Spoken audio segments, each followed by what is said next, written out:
Hello everybody. In this lecture, I am going to solve some beautiful problems of algebra of pre-RMO level. And question number 1 is, if px be a polynomial of the lowest degree with integer coefficient such that one of its root is square root of 2 plus cube root of 3, then we have to find out the value of mod p1. Yeah, fine.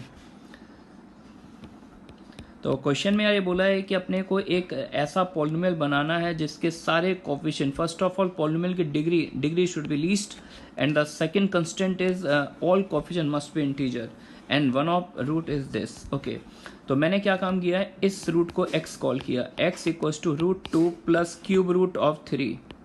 अब अपना task ये है कि यहाँ से ये जो radical sign दिख रहे हैं इनको हटाना है.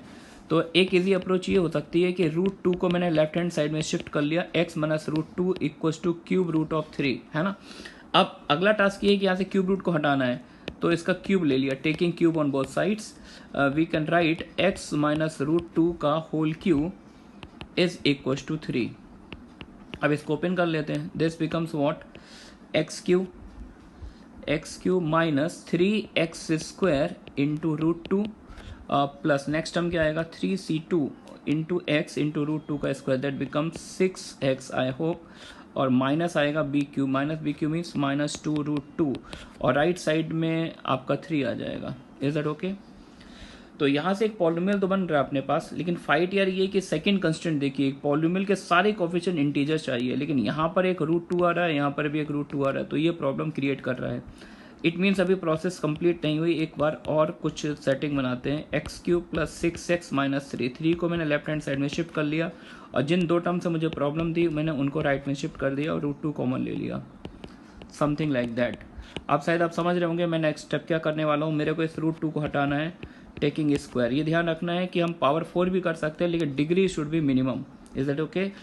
Degree minimum it means there exist a unique polynomial. What we get from here, x cube plus 6x minus 3 whole square equal to 2 times 3x square plus 2 whole square. Okay, open कर लेते हैं इसके square को. ये क्या बन जाएगा, x to the power 6 plus 36x square plus 9 plus 2 times 2 into 6 becomes 12 x to the power 4 minus 6 3 जा 18 2 जा 36x minus 6x cube equal to 2 times 9x to the power 4 plus 4 plus 3 to the 6 to the 12x square. Okay, this becomes x to the power 6. Okay, here is 12x to the power 4 plus 18x to the power 4 means minus 6x to the power 4. Okay, minus 6x cube. And what about the coefficient of x square? Here is 36x square, and here is 12 2 ja 24. 36 minus 24, that becomes 12x square. And what are the coefficient of x? This is negative 36x, and it is only a single term, no problem, 36x. And whatever the constant term, here it is 9 and here it is 8, that means plus 1 equals to 0. I hope calculation must be perfect. Okay, we get a polynomial px. Now what is the value of p1? This is actually the polynomial px. Therefore px is what? Px equals to x to the power 6 minus 6x to the power 4 minus 6x cube plus 12x square minus 36x plus 1. Then what is the value of modulus of p1? That becomes 1 minus 6 plus 12 minus 36 plus 1. Okay, 1 plus 12 13 plus 1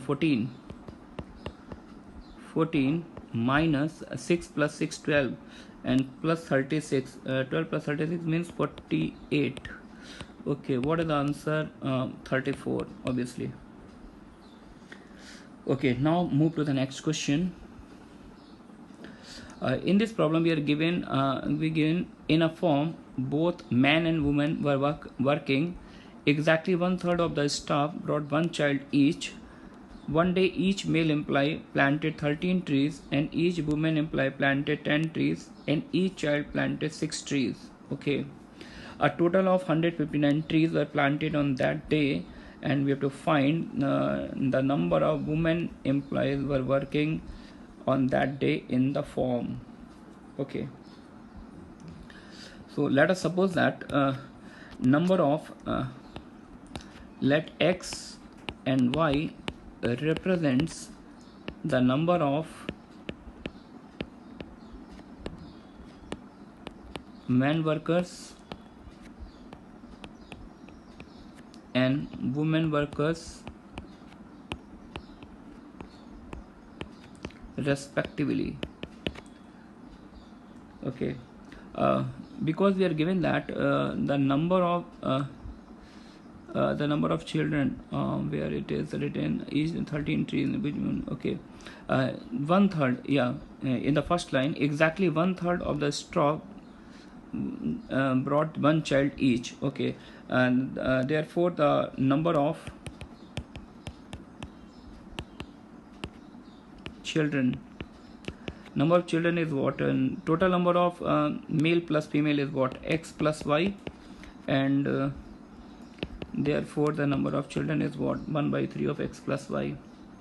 Okay, and we are given that each male candidate plant 13 trees and each woman plant 10 trees and each child plant 6 trees.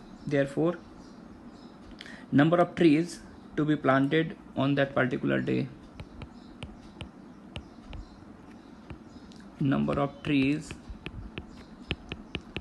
planted is what, each male candidate plant 13 trees, therefore 13x, and each woman plant 10 trees, number of women is y, therefore trees planted by women is 10y, and each child planted 6 trees. Okay, therefore corresponding figure for children is 6y 3x plus y. But in the question we are given that this amount becomes what, 159. Therefore from here what we get, 13x plus 2x 15x, 10y plus 2y, 10y plus 2y becomes what, 12y is equals to 159. I think 115 is definitely divisible by 3. Okay, divide by 3, what we get, 5x plus 4y3, 5 the 15 and 3. Yeah, okay, we get a linear Diophantine equation in two variables x and y, and we have to find the integral solution of this equation. So we can write y equals to what, transposing the term of x to the right hand side, y equal to 53 minus 5x divided by 4. अब यार अपने को एक काम ये करना है कि x की ऐसी वैल्यू निकालनी है जिससे y इंटीजर आ जाए, बिकॉज y क्या था, नंबर ऑफ वुमेन एम्प्लॉइज, जो आपका ऑब्वियसली इंटीजर होना चाहिए. तो ऑब्जर्वेशन लगाइए, x की पहली वैल्यू बताइए, केवल पहली वैल्यू बताइए. मेरे ख्याल से x इक्वल्स टू 1 वर्क कर रहा है, x को 1 डालते 53 माइनस 5 होगा 48, और 48 4 से डिविजिबल होता है ना. अब पहली वैल्यू आपने निकाल ली, तो नेक्स्ट वैल्यू का आप डिनोमिनेटर में देखिए क्या लिखा हुआ, डिनोमिनेटर में 4 है, तो ऑब्वियसली आप इसमें 4 ऐड करते चले जाइए, चेक भी कर लीजिए 5 डेफिनेटली वर्क करेगा. 5 डालेंगे x को आप, तो 5 5 25, और 53 minus 25 is what, I hope 28, या 28. एंड नेक्स्ट 5 वर्क कर रहा है, तो फिर से डिनोमिनेटर में 4 लिखा हुआ, 4 फिर ऐड कर दीजिए, 9 भी वर्क करेगा, 9 5 45 एंड 53 माइनस 45 इज 8, या इंटीजर आ रहा है. अच्छा, 9 के बाद नेक्स्ट मेंबर आएगा 13, लेकिन 13 यहाँ पे वर्क नहीं करेगा, बिकॉज अगर मैं x को 13 लेता हूँ, 13 5 65, तो 53 माइनस 65 नेगेटिव नंबर हो जाएगा, तो यहाँ पे वर्क नहीं करेगा. तो x की सिर्फ यही 3 वैल्यू वर्क करेंगी, और इनके करस्पॉन्डिंग अगर y निकालें, तो x को जब 1 डाला था तो y आया था 12, x को 5 डाला था तो y आया था 28/4 दैट इज 7, x को 9 डाला था, 9 5 तो 45, 8/4 दैट इज 2, है ना.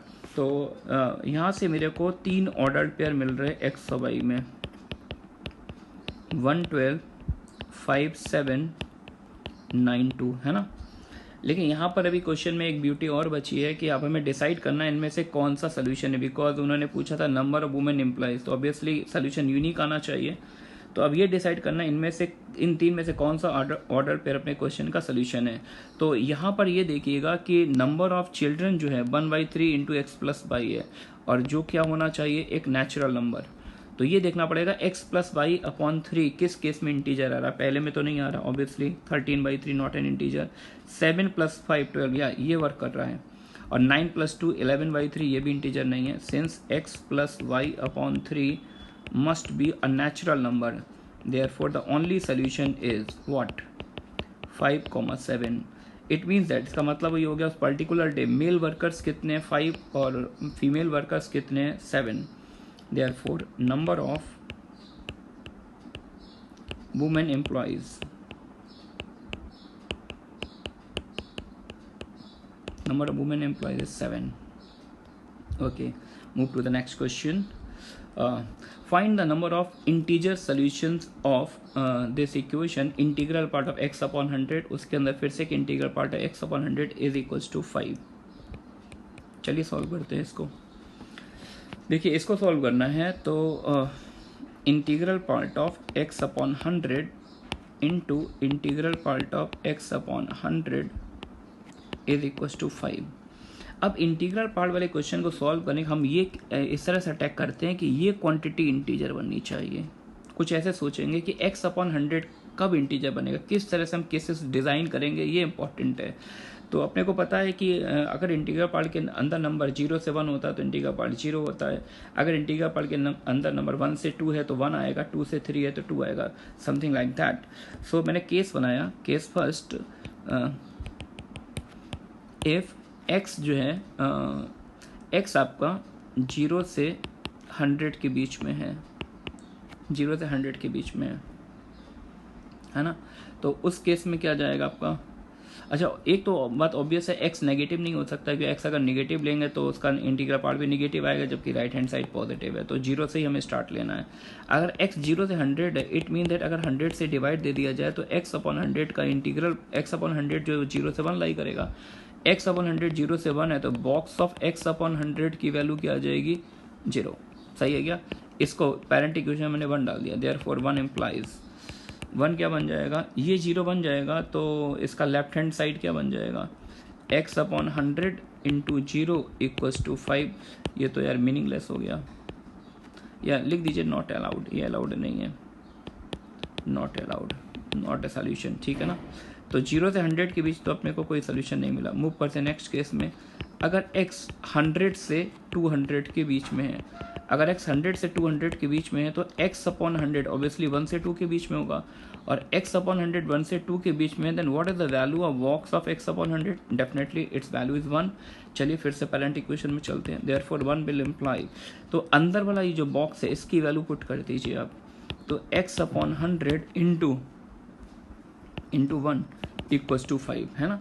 अब x अपॉन 100 इंटू 1 बन गया। अब अंदर वाला ये जो मटेरियल है, ये मटेरियल खुद किस रेंज में लाई कर रहा है, देखिए यहाँ पर ये 1 से 2 के बीच में लाई कर रहा है, तो इसका इंटीग्रल पार्ट क्या बन जाएगा 1 equals to 5। Nonsense, absolute nonsense, not allowed. तो यहाँ से भी कोई सोल्यूशन नहीं मिला, ये केस भी अपना यूजलेस निकल गया है ना। तो 100 की रेंज मूव कर रहे हैं, लेकिन अब थोड़ा सा केयरफुल रहिए। 0 से 100 पहला केस बनाया, 100 से 200 दूसरा केस। अब तीसरा केस 200 से 300 नहीं बनाना, थोड़ा सोच के चलना कि राइट हैंड साइड वाले नंबर को भी ध्यान रखना। राइट हैंड साइड में देखिए इक्वेशन 1 में 5 लिखा हुआ है। तो नेक्स्ट केस अब मैं बनाने जा रहा हूँ, वो मेरा केस है 200 से 250। अभी आपको समझ में आएगा ये मैं ऐसा केस क्या सोच के बना रहा हूँ। अगर x 200 से 250 के बीच में, then what is the range of x upon 100, that is 2 से 2.5। And what about the value of integral part of x by 100, it is obviously 2 है ना। अब चलते फिर से पेरेंट इक्वेशन पर, therefore 1 will imply x upon 100 और उस टर्म की वैल्यू पुट कर दी बॉक्स ऑफ x बाई 100 की, तो ये 2 बन जाएगा, ठीक है ना। अब ये 2x आ गया है ना। तो अगर ये 2x है तो अब अंदर वाली पिक्चर देखिए, 2x कहाँ से, जब x 200 से 250 लाई कर रहा है तो 2x ऑब्वियसली 400 से 500 लाई करेगा है ना। अगर x ऐसा है then what is the range of 2x, क्योंकि न्यूमरेटर में देखिए 2x लिखा हुआ है, तो 2x की रेंज आ जाएगी 400 से 500। अब ये 400 से 500 है तो उसमें 100 से डिवाइड देंगे तो ऑब्वियसली 4 से 5। आगे बात समझ में कि 4 से 5 आ रहा है, इसीलिए मैंने 200 से 250 केस बनाया। अगर मैं 200 से 300 बनाता तो ये 4 से 6 आ जाता। अब 4 से 6 आता तो इसमें डुअल नेचर, इसका इंटीग्रल पार्ट 4 भी हो सकता था 5 भी हो सकता था, इसलिए मैंने केस को रेड्यूस किया है ना। तो अब ये 4 से 5 के बीच में है, तो ऑब्वियसली इसका इंटीग्रल पार्ट क्या आएगा 4, और राइट साइड में क्या 5. Again we get a nonsense result, not a solution, not allowed. Now move to the next case, case 4th. अगर अपन बात करें 250 से 300 के बीच की, then what is the value of x by 100. x by 100 definitely lie करेगा 2.5 से 3 के बीच में. And what is the value of box of x by 100. Box of x by 100 is obviously 2 in this case. अब box of x by 100 2 है, therefore move to the parent equation. x by 100 similar चलेगा, बिल्कुल same चलेगा, लेकिन बस इस case में x की वैल्यू चेंज हो गई. अब देखिए जरा केस 4, x 250 से 300 है, तो 2x की रेंज क्या आएगी? 2x की रेंज आ जाएगी 500 से 600. Is that okay? और 2x अगर ऐसा है तो 2x में अगर 100 से डिवाइड दे दिया जाए तो ये जो अंदर वाली पिक्चर है ये 5 से 6 मूव कर रही है. तो डेफिनेटली व्हाट वी गेट, जिसकी मुझे ज़रूरत थी, जिसकी रिक्वायरमेंट थी, मैं बोलूँगा ओके ये अलाउड है, ये सारे केस अलाउड हैं. और एक बात ये भी क्लियर है कि 300 से आगे अगर मूव कर जाएंगे तो ये लेफ्ट हैंड साइड का इंटीग्रल पार्ट 5 से बड़ा आ जाएगा, तो 300 से आगे जाने की ज़रूरत नहीं है. तो इन्होंने बस मेरे से पूछा था नंबर ऑफ इंटीग्रल सॉल्यूशंस, है ना. Therefore number of integral solutions. अब देख लीजिए 250 से 300 के बीच में कितने इंटीजर हैं. 250 को काउंट करना है, हाँ वी केयरफुल, है ना. 300 को काउंट नहीं करना है, तो ऑब्वियसली एक बाउंड्री पॉइंट काउंट होगा, एक नहीं होगा, तो total number of integral solution is 50. ठीक है क्या? चलिए मूव करते हैं नेक्स्ट प्रॉब्लम पर. ये बहुत ही बेसिक लेवल की प्रॉब्लम है. Given A B C belongs to N, natural number है, ध्यान रखना है. एंड सेटिस्फाइंग दिस सिस्टम, इस सिस्टम में 2 इक्वेशन दे रखी हैं और A cube plus B cube plus C cube निकालना है. अच्छा, एक रिजल्ट से हम लोग फैमिलियर है, सब बहुत ही जूनियर लेवल में सब कुछ पढ़ा हुआ है. A cube plus B cube plus C cube minus 3abc. ये सारी चीज़ें तो बाय डिफ़ॉल्ट अपने ब्लड में मिक्स होती हैं, सब कुछ पता ही रहता है. a plus B plus C, A square plus B square plus C square minus A B minus B C minus C A, होता है क्या? अच्छा, इसके बारे में भी बहुत डिटेल में पढ़ रखा होगा आपने, है ना. तो बहुत ही इंपॉर्टेंट एक्सप्रेशन है अलजेब्रा पर. इस पर IIT-JEE में बहुत सारे क्वेश्चंस आ चुके हैं और ओलंपियाड में भी उतना ही इंपॉर्टेंट है कि अगर अपन इसमें 2 से मल्टीप्लाई और डिवाइड कर दें, 2a square plus 2b square plus 2c square minus 2ab minus 2bc minus 2ca. अब देखिए इसकी ब्यूटी क्या है. 2 से मल्टीप्लाई डिवाइड करने की ब्यूटी ये है कि एक a स्क्वायर उठाइए, एक b स्क्वायर और 2ab सेट कर दीजिए, क्या बन गया? a minus b square. एक b स्क्वायर उठाइए, एक c स्क्वायर उठाइए, 2bc सेट कर दीजिए, b माइनस सी स्क्वायर. बचे हुए एक और बन गया, क्या सीन बन गया? सम ऑफ स्क्वायर बन गया क्या? अब अगर मैं ये बोलता हूँ कि if a cube plus B cube plus C cube minus 3abc equals to 0, अगर ये पिक्चर 0 है तो इट मीन्स इस प्रोडक्ट को 0 बनना पड़ेगा. इस प्रोडक्ट को 0 बनने का मतलब दिस इम्प्लाइज ईदर या तो ऐसा हो कि पहला कंपोनेंट 0 बन जाए, a plus B plus C equals to 0, या फिर ऐसा हो सकता है कि a minus b square plus b minus c square plus c minus a square 0 हो जाए. There are 2 possibility. ये ध्यान रखना, कुछ लोग जो होता है इस कंपोनेंट को छोड़ देते हैं, तो छोड़ना नहीं है, कई बार होता है इससे भी सोल्यूशन मिलता है. तो ये वाला सम ऑफ स्क्वायर 0 तभी होगा जब हर इंडिविजुअल ब्रैकेटेड क्वांटिटी 0 हो. तो यहाँ से एक और सोल्यूशन मिलता है, a equals to B equals to C, है ना. There are 2 solutions, either a plus B plus C equals to 0 और a equals to B equals to C. चलिए, अब इतना थ्योरी करने के बाद अब अपन मेन फर्स्ट इक्वेशन पर आते हैं.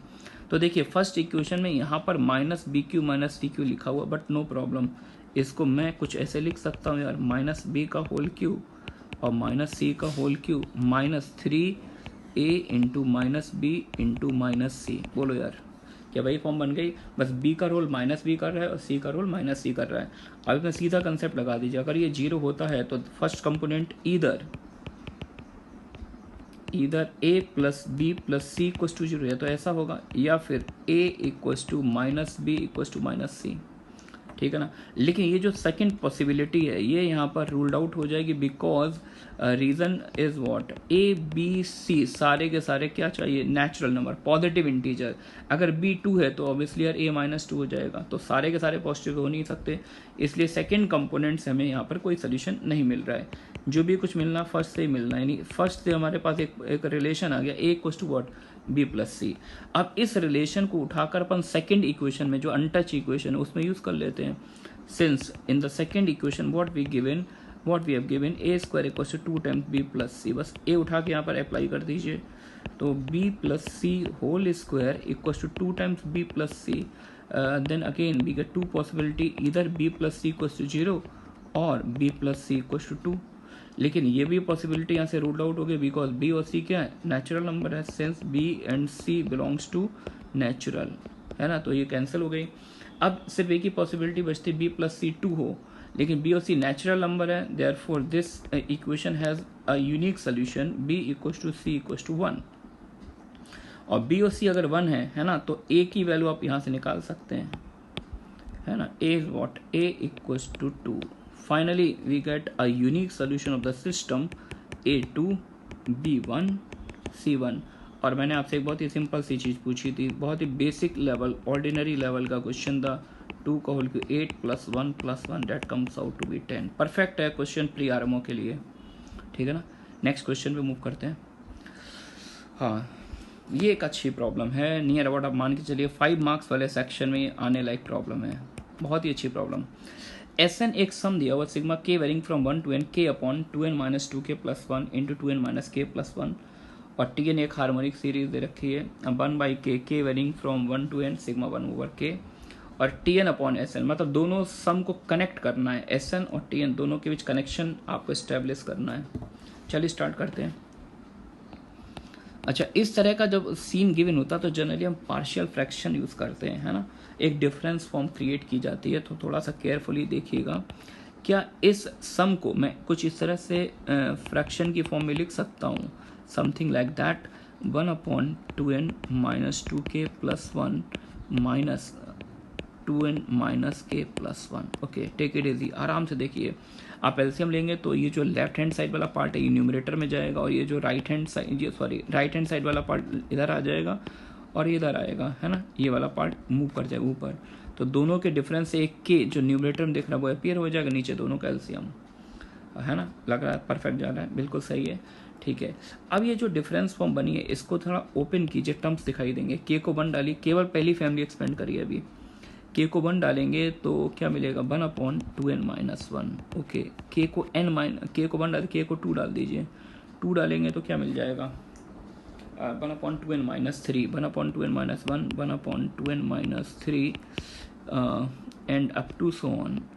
अब के को ऐसा करिए, n-1 डालिए, n-1 डालेंगे, थोड़ा सा केयरफुल रहना पड़ेगा, 2n minus 2 1/3 I guess, plus के को n डाल देंगे तो 1/1। ये 2 का गैप आ रहा है, देखिए 2n माइनस 1 2 का गैप है, यहाँ भी देखो 2 का गैप है, तो यानी कुछ इस तरह चलेगा, 1 प्लस 1/3 1/5 से लेके यहाँ तक। अब सेकंड फैमिली को एक्सपेंड करते हैं, के को 1 डालते हैं तो 1/2n, ओके, के को 2 पुट कर दीजिए तो के को 2 पुट करेंगे तो कितना आएगा, 1/2n माइनस 1। अच्छा, ये रेगुलर चल रहा है, 2n माइनस 1। के को 3 पुट करेंगे तो कितना आएगा, 1/2n minus 2 plus up to so on. Last term देख ले, के को अगर मैं n डाल दूँ, के को अगर मैं n डालूंगा तो 2n minus n means n plus 1, है ना, n प्लस 1। और उससे पहले भी एक टर्म लिख देते हैं, थोड़ा सा अच्छा लगेगा। उससे पहले वाला टर्म क्या रहेगा, क्योंकि रेगुलर चल रहा है, उससे पहले n प्लस 2 आएगा, समथिंग लाइक दैट, ऐसा बन गया। This is the value of Sn, है ना। अब थोड़ा सा इसको सिस्टमेटिक फॉर्म में लिख लेते हैं, देखने में थोड़ा अच्छा लगेगा, कुछ समथिंग लाइक दैट। पीछे से स्टार्ट करते हैं, 1 plus 1/3 plus 1/5 plus up to 1/2n minus 1, है ना, माइनस इसको भी यहाँ से स्टार्ट कर लेते हैं, 1/n plus 1 1/n plus 2 plus up to 1/2n, ठीक है ना। अच्छा, जनरली स्टूडेंट को जब मैं क्वेश्चन ट्राई करने को देता हूँ तो स्टूडेंट यहाँ तक तो पहुँच जाते हैं, क्योंकि पहले ही लाइन देखते हैं उनको फील तो आ जाती है, पार्शियल फ्रैक्शन करना है, डिफरेंस फॉर्म क्रिएट करनी है, हो सकता है डिफरेंस से कुछ टर्म कैंसिल हो, तो यहाँ तक पहुँच जाते हैं। लेकिन उनको दिखता है यार कि टर्म तो एक भी कैंसिल नहीं हुआ है, तो उनको लगता है कि शायद इसका कोई एडवांटेज नहीं मिला पार्शियल फ्रैक्शन का। नहीं, अब इसके बाद एक बहुत ही अच्छी इसमें अप्रोच यूज होने वाली है, और यही इस क्वेश्चन की ब्यूटी भी है, how we connect these two sum. एसन तो ये आ गया, टीएन आप देखिए, टीएन आपको एक हार्मोनिक सीरीज, आप के को एक्सपेंड कीजिए 1 + 1/2 + 1/3 plus up to so on 1/n। अब बात ये क्या, एस एन और टी एन को कनेक्ट कैसे करें, है ना। तो इसका बहुत ही अच्छा अप्रोच है कि if we consider this difference T N minus S N, थोड़ा सा देखिएगा T N minus S N के पीछे मेरा इंटेंशन क्या था। देखिए 1 से ये 1/2 1/n तक जा रहा है, और जब सब्ट्रैक्ट करेंगे तो ये वाला सम इसमें ऐड हो जाएगा। तो 1 + 1/2 + 1/3 plus up to so on 1/n, और आगे से सीरीज ऐड हो गई 1/n + 1 1/n + 2 plus up to so on 1/2n। सही है क्या। माइनस ये टर्म जो फर्स्ट ब्रैकेट था इसको अलग से सब्ट्रैक्ट कर दिया, 1 + 1/3 ये जो ऑड वाले टर्म से plus up to so on 1/2n - 1। सही है क्या। अब ये देखिए ये टर्म जो है 1 1/2 1/3 से 1/2, यानी इसमें सारे टर्म अवेलेबल हैं 2 3 4 डिनोमीटर में देखिए। और ये जो ऑड नंबर वाले सब्ट्रैक्ट करने हैं तो ऑड वाले सब्ट्रैक्ट कर दीजिए, तो जो सर्वाइविंग टर्म होंगे वो होंगे जिसके डिनोमीटर में इवन इंटीजर आएगा, even positive integer 2 4 6 up to so on. सही है क्या, यही आएगा। अब आप 2 को डिनोमीटर से कॉमन ले लीजिए, तो 1 + 1/2 वही हार्मोनिक सीरीज मिल जाएगी जिसको आपने टीएन कॉल किया था।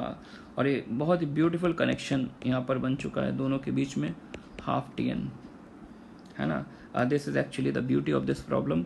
और इसको शिफ्ट कर लेते हैं, therefore TN minus SN is what, half tn। what we can write from here, half tn, half tn equal to sn, and we have to find tn by sn, therefore the ratio tn by sn is what, 2। ठीक है ना। Last problem और कर लेते हैं।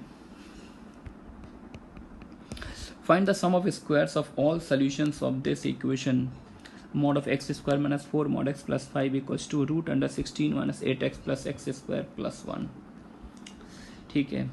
अब सबसे पहले ये देखिए कि यहाँ पर जो फर्स्ट लेफ्ट हैंड साइड में जो पिक्चर लिखी हुई है ये क्या है, मेरे को एक परफेक्ट है। अच्छा ये तो जानते हैं कि स्क्वायरिंग में मॉड इमटेरियल होता है, एक्स स्क्वायर को मॉड एक्स का स्क्वायर लिख सकते हैं whenever and wherever required. ठीक है ना। तो जो लेफ्ट हैंड साइड में मॉड के अंदर वाली पिक्चर है, क्या मैं इसको ऐसे परफेक्ट स्क्वायर बना के लिख सकता हूँ, बस जस्ट ऐसे ही, है ना। लिख सकते हैं, ऑब्वियसली लिख सकते हैं।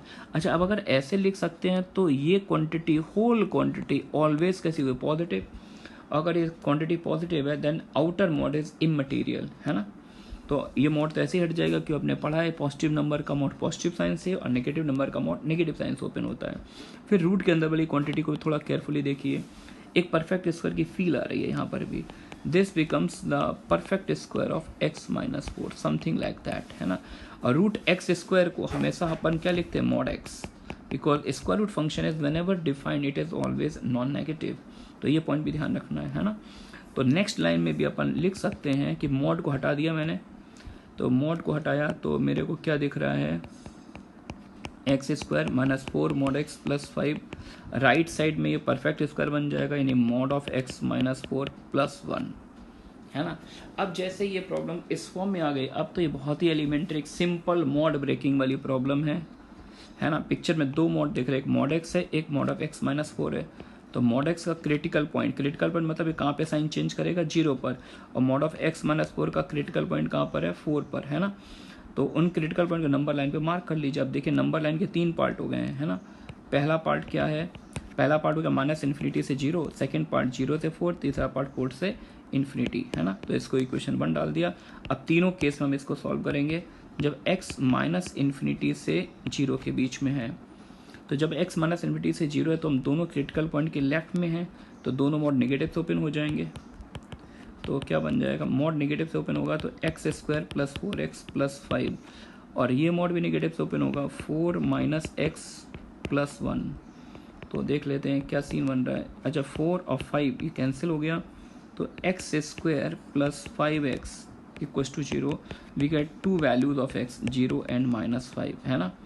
और ये दोनों वैल्यूज अलाउड हैं बिकॉज ये दोनों वैल्यू इसी इंटरवल में आ रही है। ये साइन मैंने इंटरसेक्शन का निकाला because we have to take the common value. जो हम केस से आंसर निकालते हैं और क्वेश्चन से आंसर निकालते हैं उनका हमें इंटरसेक्शन लेना पड़ता है, कॉमन वैल्यू निकालनी पड़ती है। तो we get the sound okay, both values are allowed, है ना। केस सेकंड मूव करते हैं नेक्स्ट केस पर, जब x जो है 0 से 4 के बीच लाई कर रहा है। अब मैंने दोनों बाउंड्री पॉइंट को इंक्लूड कर लिया, इक्वालिटी लगा दिया, ठीक है। 0 से 4 की बात करें तो हम 0 वाले के तो राइट में है, तो ये वाला जो मॉड है ये तो पॉजिटिव साइन से ओपन होगा, लेकिन 4 के अभी भी लेफ्ट में चल रहे हैं तो ये वाला मॉड नेगेटिव से ओपन होगा, सही ना। मॉड ब्रेकिंग समझ में आ रही होगी। 5 से 5 इस बार भी कैंसिल हो गया। What we get x square minus 3x equals to 0, ठीक है ना। अच्छा, यहाँ पर एक मिस्टेक हो रही है कि जस्ट मिनट, 0 पर मैंने मतलब इक्वालिटी नहीं लगाई थी, तो 0 को हटा देंगे हाथ से। 0 को मैंने ध्यान नहीं दिया, 0 पर इक्वालिटी नहीं लगाई थी, तो यहाँ से जो ओके होगा वो अमाउंट होगा only x equals to -5। Take a pardon for that. x equals to -5 here, x square minus 3x equals to 0, तो x की दो वैल्यूज आ रही हैं 0 एंड 3, है ना। और अब इसका इंटरसेक्शन लेंगे केस के साथ, तो अब की बार परफेक्ट साउंड आ रही है। पिछली बार परफेक्ट साउंड नहीं थी बिकॉज 0 और 3 दोनों अलाउड हैं। फाइनल केस की तरफ मूव कर रहे हैं। फाइनल केस है अगर x 4 से इन्फिनिटी के बीच लाई कर रहा है। केसेस बहुत ही केयरफुली मैंने बनाए, देखिए एक भी पॉइंट नंबर लाइन का छूटना नहीं चाहिए। 0 को मैंने यहाँ छोड़ा तो यहाँ पर इंक्लूड कर लिया, 4 को इंक्लूड किया तो यहाँ छोड़ दिया, एक भी पॉइंट छूटना नहीं चाहिए। 4 से इन्फिनिटी है तो हम दोनों क्रिटिकल पॉइंट के राइट जोन में दोनों मॉड नेगेटिव पॉजिटिव साइन से ओपन हो जाएंगे। 1 will employ x square minus 4x plus 5 equals to x minus 4 plus 1। Okay, what we get x square minus 3x और minus 3 plus 5 means 8, sorry minus 3x नहीं, x square minus 5x। Okay, अब सही है, perfect है। ये quality बन रही है। अब इसको सॉल्व करना पड़ेगा। क्या ये सॉल्व हो पाएगी? फैक्टर वेक्टर तो मुझे नहीं दिख रहे हो पाएंगे। 4 ना 4 2 8। ओके, या इसका डी अगर निकालें, B square minus 32, perfect. D negative आ रहा है, it means this equation has no real solution, है ना। तो फाइनली अपने पास सॉल्यूशन क्या क्या आ रहे हैं? सॉल्यूशंस आर x की कौन कौन सी वैल्यू, पहले केस से सिर्फ एक सोल्यूशन था x इक्वल्स टू -5, दूसरे केस से 2 सोल्यूशन है और तीसरा है नो सोल्यूशन। और मैंने पूछा था find the sum of squares of all real solution, therefore sum of squares, sum of square is 25 plus 3 3 9, 25 plus 9 is 34। Okay, तो प्री आरएमओ के लिए क्वेश्चन बहुत ही इंपॉर्टेंट है, तो आप कनेक्टेड रहिएगा। अगले लेक्चर में मैं कुछ ज्योमेट्री के क्वेश्चन भी पिक करूंगा प्री आरएमओ लेवल के लिए। Okay, thanks for